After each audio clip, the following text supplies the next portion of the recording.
مصر امبارح بقت 90 مليون، تحب تقول ايه للطفل رقم 90 مليون؟ الصلاة على النبي مش هيلاقي ياكل. خليك جوه ما تطلعش. انت حظك زي الزفت يا ابني انت كنت قاعد جوه احسن. انت جاي ليه؟ انت جيت البلد الغلط. لف وارجع تاني. جيت في وقت صعب، البلد مش مستحمله اي حاجه. الله يسهل لك. اهلا بيك في اللي احنا فيه بقى، عيش حياتك في مصر. ربنا يهديك. ليك نصيب فيها تشوفه، ايام ما ينفعش ان هو يجي فيها. جت الحزينه تفرح ما لقيتلهاش مطرح. انت دكتور ايه؟ دكتور نسا وتوليد. نشوف اجيال غريبة اصلا حقيقي. ده غير الاجيال اللي احنا شايفينها دلوقتي. اديله نص تمول ماشي. نص تمول بس؟ بجد والله؟ والله. لا ربنا يستر. لكن مخدرات لا، الله عليك. مضره بالصحه. اقول له الف مبروك، انضميت لي 90 مليون الجمال اللي هم احسن بلد في الدنيا واحسن شعب في الدنيا واذكى طفل في العالم طبعا. ربنا يرزقك 90 مليون قلم على غفله. تستاهل. الدنيا اللي جايه هتبقى احلى. بجد والله؟ والله طالما معانا. سقفوا الاول واحده متفائله معانا. سقفوا لها والله.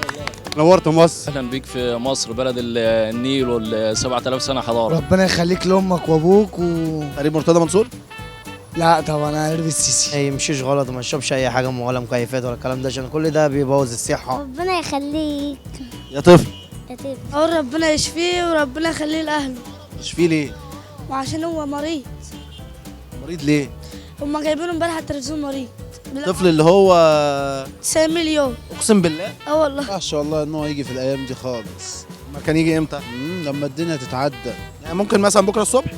ممكن. اعتبره اتولد في منطقه شعبيه. منطقة شعبية، خليك من البلطجة وخليك في نفسك وخليك في دينك، يعني أحسن حاجة. طب لو في منطقه نظيفه؟ صيع يا عم، هيص. يا رب نبقى 190 مليون مش 90 بس. احنا مش هنقدر بقى نصرف عليهم وكده.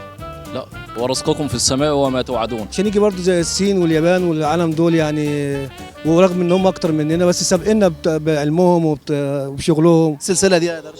دي سلسله هديه من مراتي جايبها لي في عيد الحب. بجد؟ والله. انت جايب لها سلسله؟ جايب لها. انتوا الاثنين ماشيين بسلاسل؟ ده البلد فيها يجي العدد كتير قوي يعني، والمفروض يعني يبقى فيه ناس تخف شويه، مش على طول كده يعني. انت عندك كام طفل؟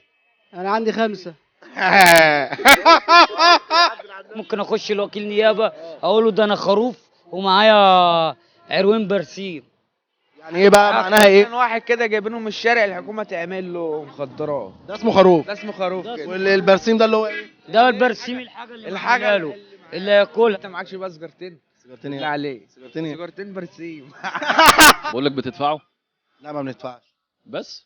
هتسجل ولا مش هتسجل؟ نسجل. عمر